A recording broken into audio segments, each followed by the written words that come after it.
I am very happy. I am sure with my staff that good work for this season. We were 15 teams. Now we are 13. Alors my job is to ask FIFA to come back to 15.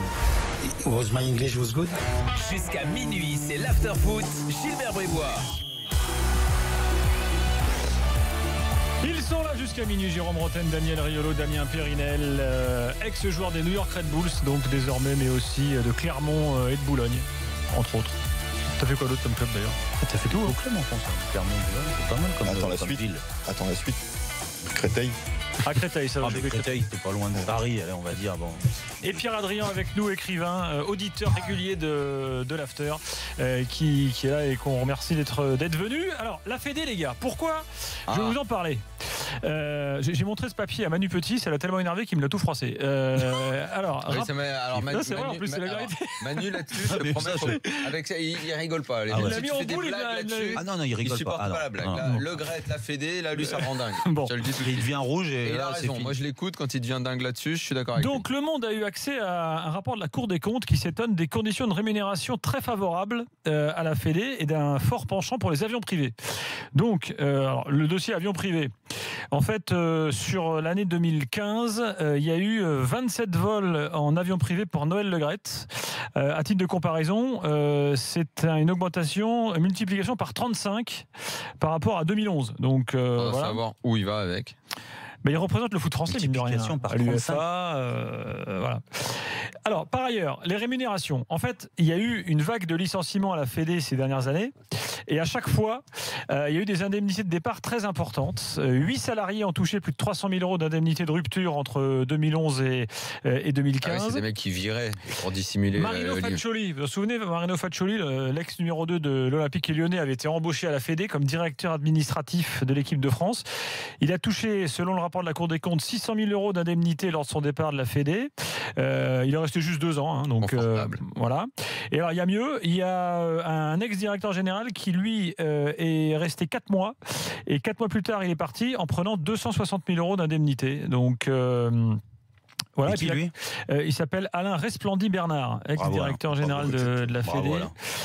Et puis la Cour des comptes révèle par ailleurs que la nomination du sélectionneur en titre, donc Deschamps, n'apparaît pas avoir fait l'objet d'une communication devant le comité exécutif, ce qui normalement fait partie du processus normal de désignation. Donc, genre, ça peut faire un peu fait du prince. Quoi. On est bien d'accord que. Après, c'est le rapport de la Cour des comptes que révèle Le Monde. La Fédé n'a pas encore répondu. Oui. Donc, il faut que la Fédé puisse aussi se défendre.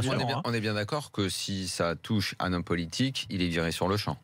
Il est poussé à la démission immédiatement. Un truc comme ça. Oh, pas sûr. Bah, je sais pas. Il faut attendre la réponse de la Fédé. Oui, non, mais je parle si le rapport de la Cour des comptes, il existe. On est bien d'accord, ok. Ils peuvent se défendre autant qu'ils veulent, mais le rapport aujourd'hui en politique. Ah, attends, le rapport de la Cour des comptes pointe aussi une bonne gestion, une hausse des revenus. Voilà, là, on parle des éléments négatifs de la Cour des comptes. Je te redis, si un homme politique qui gère bien sa ville, mais à côté de ça, ou la gestion en bon père de famille, dit la Cour des comptes. Si au gouvernement on découvre que le mec a abusé des avions privés, cela, je pense que c'est cuit. Pour ce qui est de Noël Le Graët, je pense qu'il on se souvient d'un Premier ministre qui est allé à Barcelone pour un match de foot dans un avion de la République. Je pense que ça lui a coûté fait une légère polémique. Je pense que ça lui a coûté cher. Après, ils ont ce devoir d'exemplarité, peut-être plus les politiques. Est-ce que Noël Le Graët... Noël Le Graët est une émanation du ministère des Sports. C'est quelque part un homme politique de la même façon. Je suis désolé. Et lui aussi a un devoir d'exemplarité par rapport aux 2 millions... non, c'est pas 2 millions de licenciés du foot, mais ça doit pas être très loin. Je crois que maintenant, Noël par Le Graët, rapport à tout le foot amateur qui caresse dans le sens du poil en permanence. Et l'homme qui a redressé économiquement la Fédé. Ouais. On ne peut pas lui enlever ça. Oui, il redresse et à côté de ça, il se rince. Est-ce que si... Il se rince, non. Il se rince. On peut dire ça. Si. Non, Daniel, ça c'est les accusations que tu peux pas faire. Non, il se rince, il fait des allers-retours. Il a pas pris de chèque, lui. Voilà, exactement. Non, mais il utilise l'argent de la Fédé. Il prend l'avion alors qu'il pourrait prendre le train, peut-être. Voilà, non, mais il utilise des avions privés. Pour aller au Maroc, il va pas prendre le train. Rincer, ça ne veut pas forcément dire que tu mets dans ta poche. Ça peut vouloir dire aussi que tu profites de l'argent de la Fédé pour un train de vie dispendieux. C'est ça. Là, c'est quand même des dépenses somptuaires. Là, c'est limite chef d'État africain. Là. Bon, voilà. Donc, je pense que si ça touche un homme politique ou dans un parti, je pense qu'il le paye très cher en termes d'image et que l'opinion et les polémiques le poussent à la démission. Là, je pense que lui, il va évacuer ça. Je rappelle que son surnom, rien à branler, est connu, notoirement connu. Donc je pense qu'il va faire la même chose, qu'il va mettre ça sous le tapis, qu'il enverra chier tout ça et qu'il continuera. Combien de vols, redis-moi, sur l'année? 23 en 2015. 23 sur une année. Il représente bien la Fédé pour faire ça. Je veux dire, je sais même pas si Macron en fait autant, tu vois. Ah, si, il en fait plus, Daniel. Plus de 2 semaines. Bah, quand même. Non, mais moi, attention, hein, une nouvelle fois, d'ailleurs, les gens de la Les Fédération hommes française de politiques foot sont les disent bienvenus sans dans l'after. arrêt Daniel. qu'il faut absolument calmer tout ce genre d'excès. Non, mais c'est vrai que ça peut poser des. On peut se poser des questions sur le fait que, oui, en effet, c'est 20, 25 ou 23 dans l'année. Bon, c'est. Moi. Est-ce que tu trouves ça, normal c'est une qu'on lui chose. demande de dire quels étaient ses vols? Est-ce que tu trouves anormal? Bah pourquoi pas, mais peut-être qu'il va t'expliquer qu'un vol entre Guingamp et Paris coûte tant et que finalement le temps qu'il gagne dans son boulot quotidien, et ben in fine, ça fait faire des économies à la Fédération française de foot plutôt que prendre le train corail par Quimperlé. Non, moi je suis déjà allé à Guingamp en avion avec Hop. Ça se fait. Franchement, c'est vrai. Moi, je suis allé à Brest avec Hop. Avec Hop. C'est bien, Hop. Vous êtes, j'ai flippé. L'avion bouge un peu. Il a un peu de. Moi, je le voilà. referai pas, mais j'y suis allé. Mais bon. Non, mais bon, en tout cas, moi, je suis de l'avis de Manu Petit. S'il y a un homme politique, on relaye tout ça dans l'after. Il y a des missions. Non, mais je rappelle qu'on attend maintenant que la Fédé réponde, et je pense que ça va arriver à bout d'un moment. Donc voilà, il faut que la Fédé puisse avoir la parole dans ce dossier, évidemment, et elle peut l'avoir sur RMC moi, sans problème. Surtout que c'est le ministère des Sports qui va demander des éclaircissements. C'est-à-dire, on en a demandé à Bernard Laporte pour ses affaires. Excuse-moi. J'estime que là aussi, il doit y avoir quelque chose. Déjà, le ministère des Sports devrait aussi féliciter la Fédé pour sa bonne gestion, soulignée dans ce même rapport. Tu vois, non mais il faut donner tous les éléments pour donc être exhaustif. Si quelqu'un gère bien, mais qu'à côté, déjà bien géré, normalement c'est la normalité. Donc on félicite quelqu'un pour son travail normal. Très bien, ok. Mais attendez, l'idée est la tienne, très bien. Tu t'arrêtes sur les vols privés là. Non mais il n'y a pas que ça. Ce qui est le plus étonnant, c'est plus les indemnités de départ. C'est ça, c'est énorme qui sont données à certains salariés. C'est pour ça, le vol, mais les indemnités, et je peux t'assurer qu'il y en a d'autres des choses. Si les gens du monde veulent aller plus loin dans les enquêtes, ils vont en trouver d'autres des choses. Excuse-moi, je pense que ça va peut-être pas beaucoup être évoqué à droite à gauche, mais ça mérite réellement que le ministère ouvre une enquête et voit un petit peu comment tout ça est géré, parce que les comptes soient ouverts à la Fédé, ok, ouais, évidemment, il y a tellement de sponsors, le foot ça marche tellement, il manquerait plus que ça. Le contrat Nike principalement, on va le féliciter, ramené par Noël Le Graët. On va le féliciter de quelque chose de tout à fait normal. Oui, je pense que tu l'auras ramené aussi le contrat Nike. Excuse-moi, mais toi aussi. Peut-être pas à cette hauteur. Gilbert, moi je veux bien que tu fasses. Toi, t'aurais été capable. Je veux bien que tu fasses Monsieur Loyal, mais au bout d'un moment, il faut quand même être un petit peu objectif. Et après passer après Adidas, je peux te dire. Voilà, bon, la Fédé, mais franchement, j'espère qu'il va y avoir ouverture des enquêtes et qu'on va demander des comptes un peu plus précis, notamment pour ces. On peut pas appeler Monsieur Faccioli là? Il est où, Marino Faccioli parce que je pense qu'il pourrait ne pas y avoir que ça. Il y aurait pour 2 ans, les indemnités de licenciement, certaines augmentations de salaire pour certains collaborateurs. Il y a beaucoup de choses.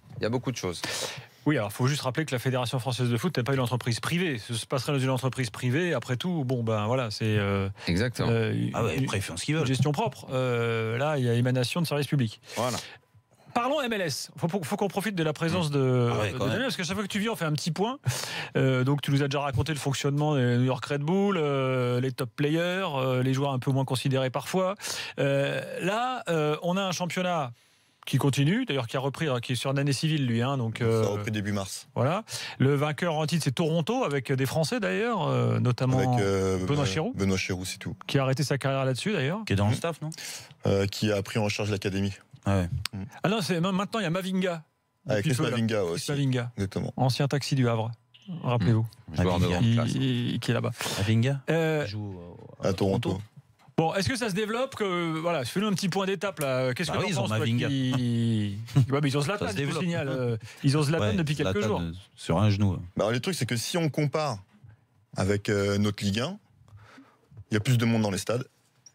Déjà. Les droits télé sont en perpétuelle augmentation.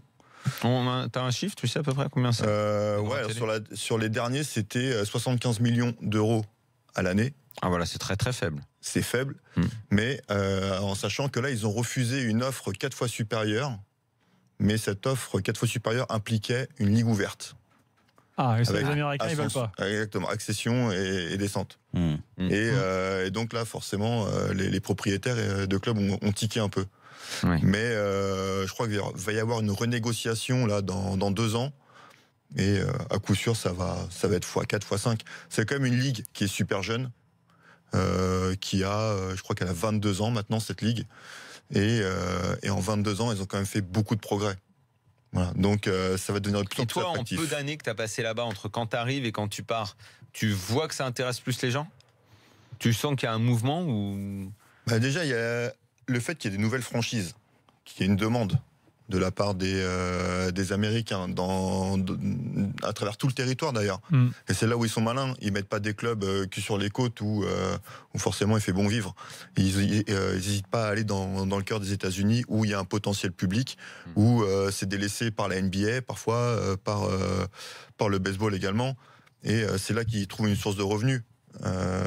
Et là, pour répondre à ta question plus précisément, moi je suis arrivé là-bas en 2014. Là on est en 2018. En 4 ans, pardon, ils ont la moyenne d'âge est passée de 27 ans et 5 mois à 25 ans. Ils ont rajeuni la ligue. Ils rajeunissent au maximum. Ça, selon toi? Ça veut dire qu'aujourd'hui, tu vas plus aux États-Unis en pré-retraite. C'est fini. D'accord. Et ils veulent plus trop faire venir. C'est fini. Et c'est-à-dire qu'avant, les gros joueurs signaient là-bas en moyenne quand ils avaient 29 ans. Aujourd'hui, les DP, ils ont 27 ans. Donc ça veut dire que tu vois, ils investissent vachement DP, dans. c'est Designated Players, c'est ça? Exactement. C'est ceux qui ont le droit de gagner plus que la majorité des joueurs. Et les mecs, les joueurs, c'est quoi? C'est des Américains ou c'est des Mexicains? T'as 50-50. 50% d'Américains et 50% d'étrangers. Je sais que les nations les plus représentées, c'est l'Argentine, la France, l'Angleterre. Mexique, non? Et après, il y a beaucoup, en effet, de latinos. Ouais. Mais encore une fois, c'est aussi le public, parce que il y a aussi la majeure partie, la culture foot de toute façon, elle vient de ces gens-là, elle vient des Mexicains qui ont émigré aux États-Unis. Que ça soit rajeuni, moi j'entends bien. Quand tu es arrivé en 2014 et que tu quittes donc là au mois de décembre, t'as senti l'évolution, tu sens que le niveau il est différent, qu'il y a plus d'intensité, qu'il y a plus. C'est complètement différent. Avant, en 2014, tu pouvais te permettre de gagner des matchs tranquilles, sans forcer. Aujourd'hui, c'est une bagarre. C'est une bagarre tous les week-ends où tu as de l'intensité. Alors, le seul péché aujourd'hui, c'est tactiquement. Tu as encore pas mal de lacunes sur des joueurs qui sortent des universités. Parce qu'ils sortent assez tard, finalement. Et dans le monde pro, ils y arrivent à 23, 24 ans. Ouais, il n'y a pas de formation comme ici en Europe. C'est différent. Ouais. Et aussi, les coachs. Tu as pas mal de coachs américains. C'est qui les coachs? Justement, là, ils sont en train de s'ouvrir un peu aux Européens. Mais surtout, il y a les mieux, quoi. Tous les formateurs, ils passent maintenant leur diplôme à Clairefontaine pour justement s'imprégner de la formation la française. Il y a Bradley qui était au Havre, il est rentré aux États-Unis. S'ils passent les diplômes à Clairefontaine, la MLS, ça va se plomber alors. Si les coachs ils viennent d'ici. C'est Guy Lacombe qui fait. Non, il a arrêté. Ce sera toujours mieux que ce qu'il y a actuellement en MLS. Crois-moi. Ah ouais. C'est cool, il va avoir une touche Guy Lacombe en MLS. Il y est peut-être. Hein. Et pourquoi à 34 ans, t'as pas trouvé une autre franchise une fois terminé l'aventure Red Bull? Après, donc l'année dernière, j'ai fait 32 matchs. Ils ont estimé que t'étais trop vieux. Donc pour la franchise Red Bull et la philosophie Red Bull en général, parce qu'il n'y a pas que. T'es trop vieux. Il n'y a pas que New York. Ouais, même à Leipzig, ils font jeunes tout le temps maintenant. Ouais. Voilà, c'est jeune, on forme et on revend. Donc un peu le modèle de Monaco et même encore plus jeune qu'à Monaco. Il n'y avait pas une autre franchise où tu pouvais trouver une place? Il y avait éventuellement une touche au Canada, mais qui ne s'est pas faite malheureusement. Chez Rémi Garde? Chez Rémi Garde. Et il n'a pas voulu? D'un petit Français. Apparemment, il y en avait déjà trop peut-être. Voilà. Non mais après en plus là, ce qui est intéressant, c'est qu'ils n'hésitent pas à mettre de l'argent sur les transferts. Là, cette année, on a eu le plus gros transfert de l'histoire de la MLS. C'est quoi le salaire d'un joueur de MLS? Attends, c'était quoi juste le plus gros transfert, c'est qui? 15 millions de dollars. Un Argentin d'Independiente qui a signé à Atlanta. Ouais, donc c'est un gars qui aurait pu aller en Europe, ça. Ouais, depuis 18 ans surtout. Ah oui. Ah ouais, donc c'est pas mal. Il a 18 ans et il est international moins de 20. S'il brille, il finira en Europe. Hein. Et voilà. Et ils vont le revendre, c'est sûr. Ouais. C'est quoi le salaire d'un joueur en MLS? Combien il te filait, toi, à New York? Moi, c'était, allez, tout compris, j'étais à 200, 220 cette année. Annuel. Ouais. Et à Ça savoir. équivaut à quoi par rapport à nos salaires ici? C'est un salaire de Ligue 2, ça? Ouais. Une Ligue 2. C'est un beau salaire de bon Ligue 2. salaire de Ligue 2. Bah, normalement, c'est les joueurs. C'est en Ligue 2, là, ce tarif-là, c'est le joueur offensif qui va faire, attends, excuse-moi, mais doit faire la différence. Ça ne sera jamais un défenseur en Ligue 2 qui coûte il beaucoup plus que ça, non? Qui? Ah, mais Alessandrini, il est DP, lui. Ah oui, non, mais eux. Lui, il est passé au-dessus. Ah oui, il est si dans tu veux, les joueurs, le je suis salaire, d'accord. le salaire maximum hors DP, c'est $500,000 annuels. Ok. D'accord. Ensuite, t'as tes Et quand trois. t'es vedette, genre Zlatan ou machin, t'as le droit d'être au-dessus.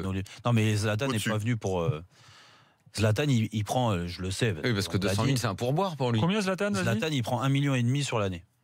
Ah oui. Bah, il prenait Donc, ça, il prenait ça quasiment par mois. Il au a PSG. divisé par 10, Mais, quasiment 10. Je sais qu'un son salaire de Jovinko, il prend Manchester. 8 millions.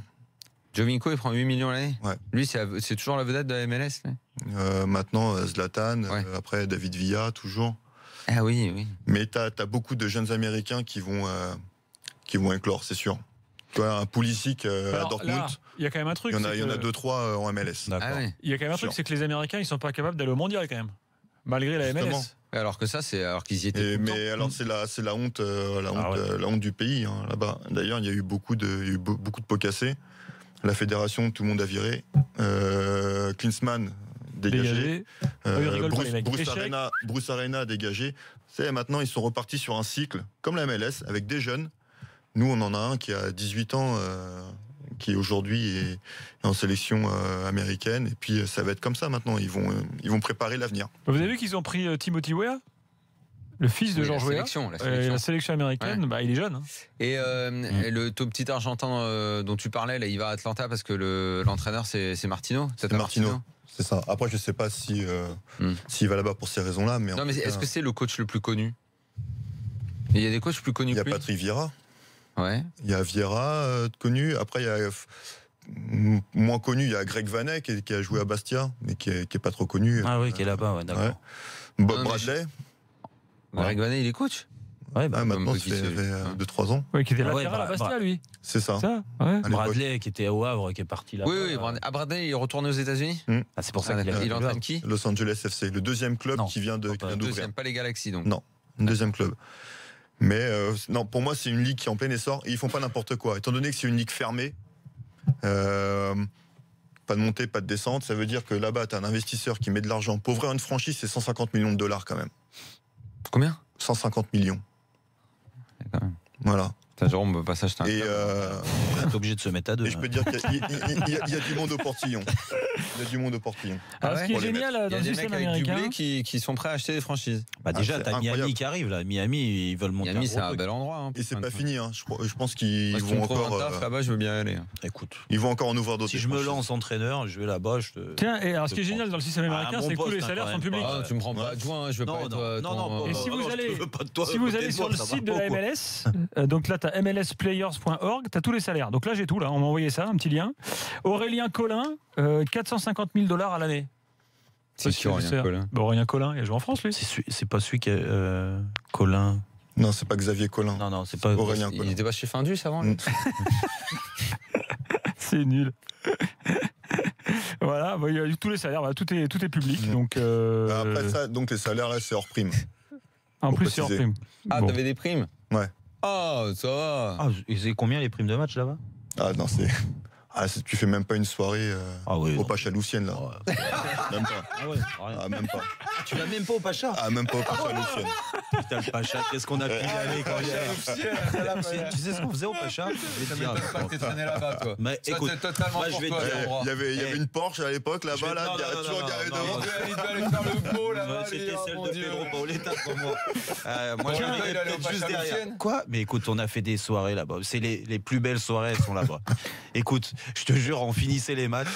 On rentrait, tu sais, quand t'as tiré au Bourget, là, que tu tapes retour au camp des loges, là, t'arrives à 3h du matin, et qu'on avait gagné. Ce qui arrivait de temps en temps, quand même, tu vois. On habitait donc plus vers la campagne. Ouais, Là, donc, on en fait, arrivait. tu passais devant, quoi. On passait devant, et t'en avais le premier, je te jure, il se mettait en warning. T'avais les autres, ah, warning. T'avais 10 voitures warning, on arrivait en survêt du PSG. Et là, allez, on se dispatche dans les salles. Parce qu'il y a plusieurs salles. Ah bah ouais. Oui, parce qu'il y a plein de salles là. Voilà. Après, je vous raconterai pas la suite. Non, maintenant raconte pas. Hein. Mais c'était sympa, le Pacha Louvcienne. Ah ouais, c'est connu. Ouais, Tiens, j'ai trouvé le salaire de Schweinsteiger. 5 400 000 euros par an. Ah bah oui, quand même. Hein 5 millions, ouais. 5 400 000 Schweinsteiger. Tim Howard, le gardien de but, 2 millions. Et je crois que Thierry était à 4 quand il était là-bas. Mais Schweinsteiger n'était pas blessé, je crois qu'il pouvait plus jouer au foot. Il peut jouer encore. Ah non, mais il peut encore jouer, mais il va plus très vite quand même. Ah ouais, d'accord. Bon. Non, mais c'est pour ça que je te dis, Zlatan, il est vraiment pas allé pour. Il voulait finir là-bas. 1,5 million, tu as dit? Ouais. Ouais, pour lui, 1,5. Bon, non, pour c'est être en vacances à Los Angeles et jouer au foot avec ses potes, ça va, c'est pas mal. Ça va. Alors par contre, il y a les deux frangins de Dos Santos, les deux jumeaux, il y en a un qui s'est fait arnaquer, parce qu'ils jouent dans le même club, et il y en a un qui prend 2 fois moins que l'autre. Donc c'est bizarre. C'est comme ça. Ben voilà pour la MLS. Vieira, juste un truc quand même. Tu lui vois un avenir là-bas, parce que lui, un jour il va bien entraîner en Europe, je pense. Alors la dernière fois que j'ai discuté avec lui, il était le plus heureux du monde là-bas. C'est-à-dire que sa famille se plaisait, se plaît toujours. Personne ne l'embêtait dans ses compositions d'équipe, dans ses choix de recrutement. Et en gros, il a la paix. Il fait ce qu'il veut. Et il a dit pour lui, s'il peut... Il est où son club à lui? Donc c'est New York City. Oui, mais il est dans New York. New York. Parce que dans New York, donc, moi j'ai vu un match là-bas. Donc il joue au Yankee Stadium, le stade de baseball, et leur son d'entraînement est, je crois, 3/4 d'heure au nord de Central Park. Et toi, c'était où? Moi, c'était dans le New Jersey, donc de l'autre côté de la rivière. Ouais. Le stade se trouvait au pied des pistes de Newark, de l'aéroport de Newark. D'accord. Voilà. Ah, donc les joueurs, ils vivent pas à Manhattan. Quand tu t'appelles Thierry Henry ou Peggy Lindsay, tu le fais, ouais. Tu le fais. Et après, les Daniel Même Périnel, Peggy. il est juste de l'autre côté de la rivière. Ah ouais, parce qu'avec ça, tu vis pas à Manhattan. Ah, à Brooklyn, tu peux être à Brooklyn? Non, Brooklyn, mais c'est compliqué de vivre à Manhattan. Faut gagner sa vie correctement, très correctement. Ah oui, plus que correctement, oui. Mais Peggy se plaignait de ça, parce qu'il est arrivé pareil, il est pas venu. Il avait rien du tout financier, il avait que dalle. Ouais. Et au bout d'un an, il commençait à pleurer. Il disait non, mais attends, maintenant il va falloir augmenter parce que là, c'est pas possible, quoi. Ouais. Tiens, les premières impressions de Patrick Vieira après ce qu'on a dit sur lui? Très compliqué. Très compliqué pour ces deux équipes. Je pense que l'équipe qui va recevoir aura peut-être l'avantage à domicile de jouer à la maison. Voilà. Et ça, c'est sûr que les journalistes américains. Non, mais tu sais que les gens, ils pensent que s'il y a des montages là-dessus. Mais non, il n'y a pas de montage. C'est ça quand qui est même fort. incroyable. J'espère qu'il a progressé dans son. Tu confirmes qu'il a progressé. Mais il est bon. Il est Juste peut-être meilleur en anglais, en fait. Un dernier truc quand même. Peut-être. Moi, je me suis fait la réflexion quand je suis allé voir un match à New York. Il y a quand même un paquet de footix dans les tribunes, je veux dire. C'est-à-dire C'est-à-dire que les États-Unis est un pays de footix. De footix, de basketix, je sais pas comment tu veux. Là, il y a un nouveau club donc à Los Angeles. C'est les mecs qui s'y connaissent en basket quand même. Bien sûr, mais la plupart du temps, ils vont là-bas pour boire leur bière, pour manger leur popcorn. C'est un spectacle, c'est un divertissement. Oui, d'accord, mais ça les dérange pas. Ils ont la culture de certains sports. Oui, mais pas la majorité, je pense. BasketX, c'est quand nous, on va en vacances là-bas et qu'on se fait une soirée. Les sports américains, tu as vécu ça, tu es déjà allé voir un match NBA, machin. T'as les mecs, ils arrivent, le match est déjà démarré depuis une demi-heure. Ils discutent entre potes. Non, mais vous parlez d'un comportement culturel. C'est pas la même chose. On peut pas dire que le mec est BasketX ou machin. Par rapport à un comportement culturel, eux, ils pourraient très bien considérer que t'es un gros sauvage quand tu vas au virage brailler pendant 2 heures. Ouais. Ils peuvent très bien penser la même chose. Ça, c'est un aspect culturel. Que le foot, qu'il soit footix parce qu'ils n'ont pas d'histoire, ils connaissent pas ce sport, je veux bien. Mais basketix ou baseballix, ça m'étonne. Ils ont la culture de ce sport-là. Ils ont des experts, des mecs qui, quand ils parlent de ces sports-là, tu les écoutes, tu dis, wow, putain. Quand tu vas à Miami, toi, tu vas voir un match à chaque fois ou? Bah, si je l'avais jamais fait cette année, j'ai eu l'opportunité de le faire. Ouais, bah évidemment que ça m'a beaucoup marqué, beaucoup plu. Oui, bien sûr. Bien sûr, après, c'est sûr que c'est un comportement et une approche du sport en tant que spectateur qui est complètement différente de ce qu'on a l'habitude. T'es passé sur la Smiling Cam? Ah, ils m'ont pas choisi, non. Mais vrai, tu souris jamais. Bah, ouais, c'est vrai. Attends, t'imagines le mec qui fait la gueule. J'arrêtais pas, je faisais des signes et tout. Non, ils ont pas voulu de moi. Non, mais la culture américaine, c'est t'arrives 3 heures avant le match, tu te mets sur le parking avec ta voiture, tu mets le barbecue. Ils mangent leurs saucisses 3 heures avant le match. Bah, pas à Miami pour voir le hit. Hein, et puis ils passent leur journée là, ils font ça, et puis ils se mettent bien pour le match, et puis après ils comprennent pas grand chose au match, et puis ils repartent. Mais je pense que. Il y a des stades, il y a de l'ambiance quand même. Je crois que Seattle ou Portland, c'est chaud quand même. Portland, je pense, c'est une des meilleures. Et maintenant Atlanta. Atlanta, c'est 75 000 personnes. C'est quasiment plein tout le temps. C'est extraordinaire. Ah ouais, c'est fou, ça. 75 000 personnes pour un match de MLS. C'est quand même, ouais. Et la moyenne de supporters est plus élevée qu'en France. C'est 23-24 000. Ça passait sur. J'ai retrouvé le salaire officiel de Damien, mais comme nous sommes en France, je ne le donnerai pas. Au dollar près. Il nous l'a donné. Ils s'en foutent. Sans prime. Là, je l'ai sans prime. Il s'en fout, tu l'as donné. Ça veut dire qu'il a quand même pas pris beaucoup de primes. Je l'ai dit, j'ai prévenu. Là, tu fais pas un aller-retour à Ibiza quand t'as un week-end off, c'est sûr. Ah oui, où est-ce que tu le fais ton week-end là-bas, le week-end joueur de foot? C'est fini ça. Il peut plus. On en grandit un peu quand même, on évolue. Ouais, bon, alors quand tu joues à New York et tout, le joueur de foot qui veut se faire un week-end un peu détente, il va où? Allez, le vrai, il va à Las Vegas. Ouais, quand même, c'est pas mal d'heures d'avion quand même. 4 heures, 5 heures. Ah ouais, quand même. Ou alors il va dans les Hamptons. Ah, dans les Hamptons, c'est chic. Là, c'est vraiment le joueur de foot upper class dans les Hamptons. Dans quelques instants, on est de retour avec le reste de l'actu. Même Jean Montaigne, il n'a pas accès. Avec la story. Il fallait qu'ils envoient pour que j'y aille.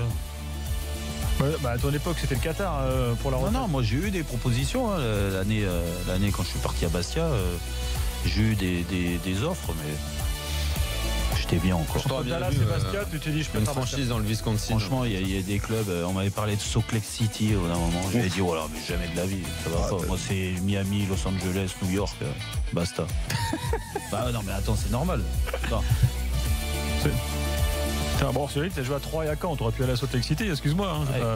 Franchement, excuse-moi, mais. Salt Lake, vas-y, toi. T'aurais pu faire du ski. Allez, à tout de suite dans l'after. On revient très vite avec donc le reste de l'actu du jour, plus la story qui va parler Coupe de la Ligue.